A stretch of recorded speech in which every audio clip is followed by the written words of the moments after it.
प्यारे बच्चों नमस्कार। तो स्वागत करता हूं आप सभी का आज के इस क्लास में। दोस्तों आज के इस वीडियो में हम बात करने वाले हैं संस्कृत के बहुत महत्वपूर्ण प्रश्न की। आज का जो हमारा क्लास होने वाला है बहुत इंपॉर्टेंट होने वाला है। आज मैं आप सभी को बताने वाला हूं 50 ऐसे महत्वपूर्ण प्रश्न जो कि काफी इंपॉर्टेंट है। अगर आप इस प्रश्न को देख लेते हैं तो आपकी जो एग्जाम है 2025 का उसको आप फोड़ डालेंगे और बहुत अच्छा मार्क्स आप लोग ला सकते हैं। तो चलिए हम लोग वीडियो को स्टार्ट करते हैं बिना समय गवाए ही। और एक चीज मैं आपसे बता दूं कि अगर चैनल पे नया हो तो चैनल को सब्सक्राइब जरूर करने ला, वीडियो को लाइक भी करना। चलिए स्टार्ट करते हैं। तो चलिए यहाँ पे एक नंबर हमारा प्रश्न आ गया। वो कहता क्या है कि संस्कृत में कितने कारक होते हैं। हिंदी में अगर बात करें तो आपके बोर्ड एग्जाम में पूछा या फिर नहीं पूछा वो अलग की बात है, लेकिन संस्कृत की अगर बात करें तो इसमें बताता है कि कारक के कितने भेद होते हैं संस्कृत में। तो संस्कृत में अगर कारक की बात करें तो 6 भेद होते हैं जो कि काफी इंपॉर्टेंट है। ऑप्शन इसका भी राइट हो जाएगा। चलिए अगला प्रश्न को हम लोग देखते हैं। अगला 2 नंबर क्वेश्चन कह रहा है कि दुर्योधन में कौन सा उपसर्ग है। दुर्योधन में कौन सा उपसर्ग है आपको बताना है। तो दुर्योधन में जो उपसर्ग हो जाएगा वो दूर हो जाएगा, जो कि ऑप्शन नंबर बी होगा। ऑप्शन नंबर ए में भी दूर है लेकिन यहाँ पे दीर्घ उ लगा है। ध्यान से देखना, ऑप्शन आपके जो दिमाग को हिला सकता है। तो चलिए हम लोग अगला प्रश्न को देखते हैं। 3 नंबर क्वेश्चन कह रहा है कि संस्कृत लेखिका का विग्रह क्या होगा। संस्कृत लेखिका का अगर विग्रह हम लोग करेंगे तो संस्कृतस्य लेखिका आएगा, जो कि ऑप्शन हमारा क्या है, ए है, जो राइट हो जाएगा। चलिए अगला प्रश्न को हम लोग देखते हैं। बहुत मजेदार मजेदार क्वेश्चन आपको बताऊंगा जो आपको याद भी होगा। देखिए अज अज का स्त्रीलिंग रूप क्या होगा। तो अज का स्त्रीलिंग रूप अगर हम बात करें तो अजा होता है, जो कि हमारा ऑप्शन नंबर ए है। तो 4 का ए नंबर ऑप्शन हो जाएगा। चलिए हम लोग 5वां नंबर क्वेश्चन को देखते हैं। 5वां नंबर क्वेश्चन कर रहा है कि सरस्वती कुल गृहम किसे कहा गया। यानी सरस्वती का कुल गृह किसे कहा गया, या फिर कहे पृथ्वी का तिलक किसे कहा गया। तो पाटलिपुत्र को कहा गया है, जो कि काफी इंपॉर्टेंट सवाल है, कई बार बोर्ड एग्जाम में पूछ चुका है। ये सारा क्वेश्चन मैं आपको बता रहा हूँ बिहार बोर्ड द्वारा जारी किया गया है। इसमें से 80% चांस है कि आपका जो मार्क्स है वो बेहतर हो जाएगा और इसमें से टकराएगा तो टकराएगा। चलिए हम लोग 6 नंबर क्वेश्चन कह रहा है कि मध्यकाल में पाटलिपुत्र का नाम क्या था।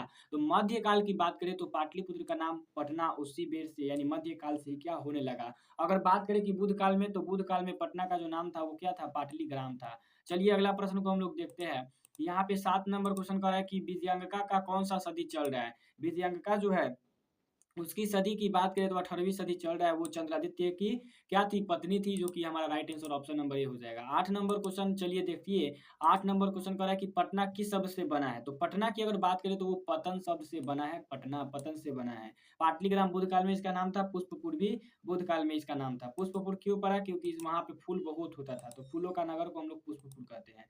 9 नंबर क्वेश्चन कर रहा है अलस कथा में किस दोष का वर्णन है। तो अलस कथा जो पाठ है उसमें आलस के बारे में बताया गया है कि कोई भी अगर इंसान, कोई भी व्यक्ति अगर आलसी है तो वो अपने जीवन में सक्सेसफुल नहीं हो सकता है।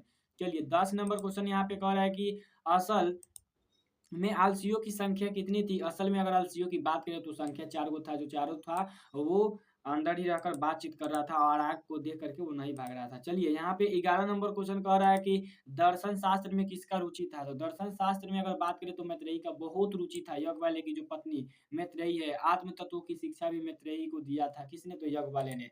चलिए यहाँ पे 12 नंबर क्वेश्चन कह रहा है कि कुटनीतम काव्य के कवि कौन है। तो कुटनीतम काव्य के कवि अगर आपसे पूछे तो दामोदर गुप्त, जो कि ऑप्शन हमारा ए है। काफी इंपॉर्टेंट सवाल है, इसको याद करके ही जाना। चलिए उसके बाद देखते हैं यहाँ पे 13 नंबर क्वेश्चन करें काव्य मीमांसा के लेखक कौन है। दोनों में से कोई एक न एक जरूर आएगा। काव्य मीमांसा के लेखक राजशेखर है, ऑप्शन राइट हमारा सी हो जाएगा। चलिए अगला प्रश्न को देखते हैं। यहाँ पे 14 नंबर क्वेश्चन कर रहा है कि वीरेश्वर कहाँ का मंत्री था। अलस कथा पाठ में हम लोग पढ़े हैं, वीरेश्वर जो है वो मिथिला का मंत्री है। ठीक है, ऑप्शन इसका राइट हो जाएगा बी। चलिए अगला प्रश्न को हम लोग देखते हैं। फटाफट हम लोग 50 प्रश्न को पूरा कर लेते हैं। काफी काफी मजेदार प्रश्न है। आप लोगों के पास समय कम है लेकिन मेरे पास समय है, इसलिए मैं आप सभी के लिए बना करके लाया हूँ ये बहुत लंबा वीडियो को शॉर्ट में। चलिए कह रहा है लेखिका में कौन सा प्रत्यय है। तो लेखिका अगर लास्ट में कहा आए तो उसमें आंख बंद करके आप टाप प्रत्यय लगा देना, जो कि इंपॉर्टेंट क्वेश्चन है। लेखिका, अध्यापिका, शिक्षिका, ये सब अगर है प्रत्यय सब में पूछे, का देखना उसमें टाप प्रत्यय लगा देना। चलिए अगला हम लोग 16 नंबर क्वेश्चन को देखते हैं। 16 नंबर क्वेश्चन कर रहा है खेलंतरम में कौन सा समास है। खेलंतरम जो है वो तत्पुरुष समास है, जो कि हमारा right answer option number A है। चलिए बहुत अच्छा, आप लोग कितना आपका सही हो रहा है कमेंट में जरूर बताना। आप लोग कमेंट नहीं करते हो जो हमको अच्छा नहीं लगता है, कमेंट में जरूर बताना।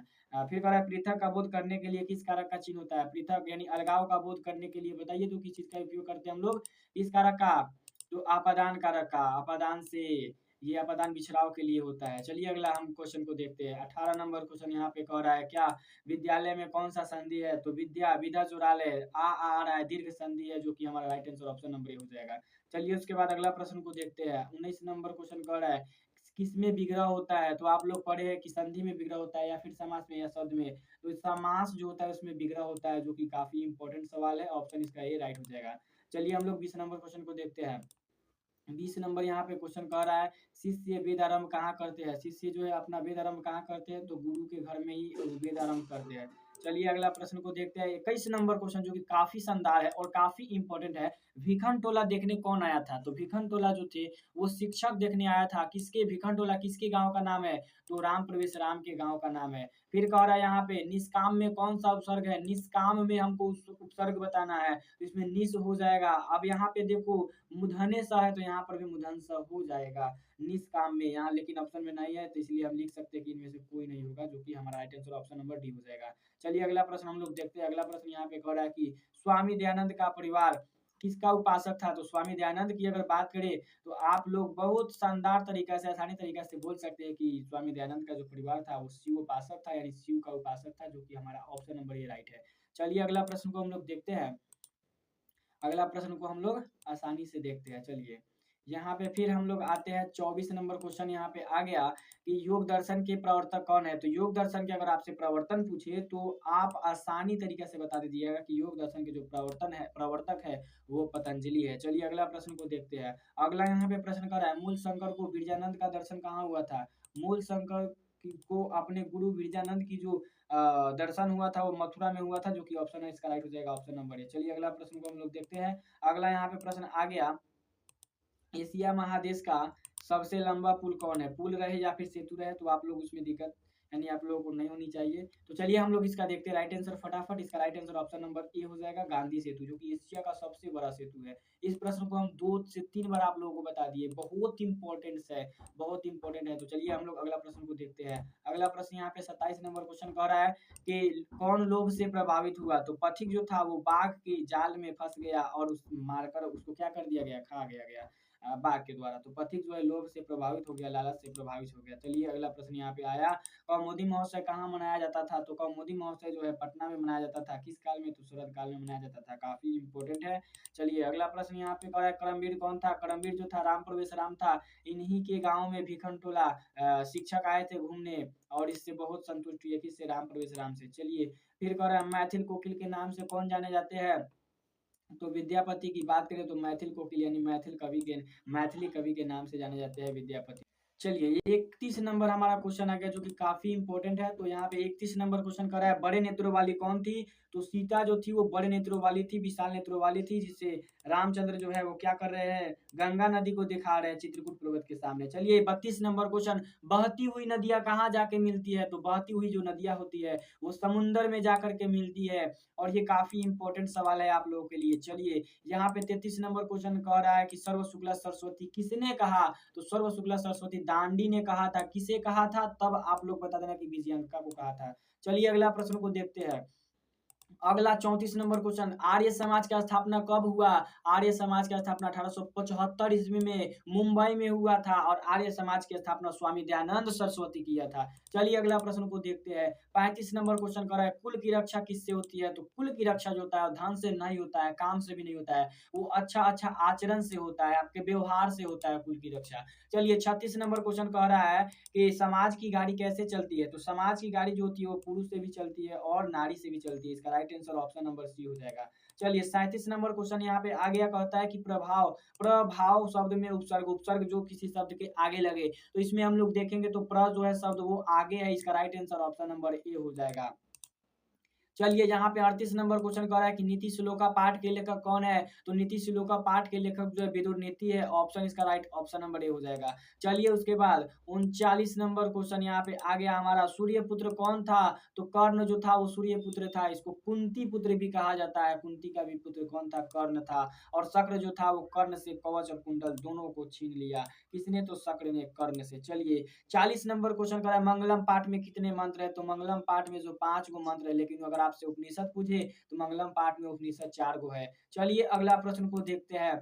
41 नंबर क्वेश्चन कह रहा है यूनान का राजदूत कौन था? तो यूनान के राजदूत की बात करें तो मेगास्थनीज जो थे यूनान के राजदूत थे और काफ़ी इंपॉर्टेंट सवाल है, बहुत बढ़िया क्वेश्चन है, इसको भी रट जाना। चलिए उसके बाद अगला क्वेश्चन आ गया कि किसके गीत देवता भी गाते हैं? तो भारतवर्ष के जो गीत होते हैं वो देवता लोग भी गाते हैं। चलिए अगला प्रश्न को देखते हैं। 43 नंबर क्वेश्चन कह रहा है कौमुदी महोत्सव कब मनाया जाता था? तो कौमुदी महोत्सव जो है शरद ऋतु में मनाया जाता था चंद्रगुप्त मौर्य के समय में पटना में। चलिए 44 नंबर यहाँ पे क्वेश्चन कह रहा है कि पुरुष परीक्षा के लेखक कौन है? तो यहाँ पे अगर पुरुष परीक्षा के लेखक पूछे तो नारायण पंडित नहीं है, विदुर भी नहीं है, कालिदास भी नहीं है। इसका right answer option number D हो जाएगा, इनमें से कोई नहीं, क्योंकि पुरुष परीक्षा के लेखक जो है विद्यापति है। चलिए उसके बाद 45 नंबर क्वेश्चन कर रहा है उपनिषद के लेखक कौन है? तो उपनिषद के लेखक महर्षि वेद व्यास है। काफी इंपॉर्टेंट सवाल, ऑप्शन इसका राइट सी हो जाएगा।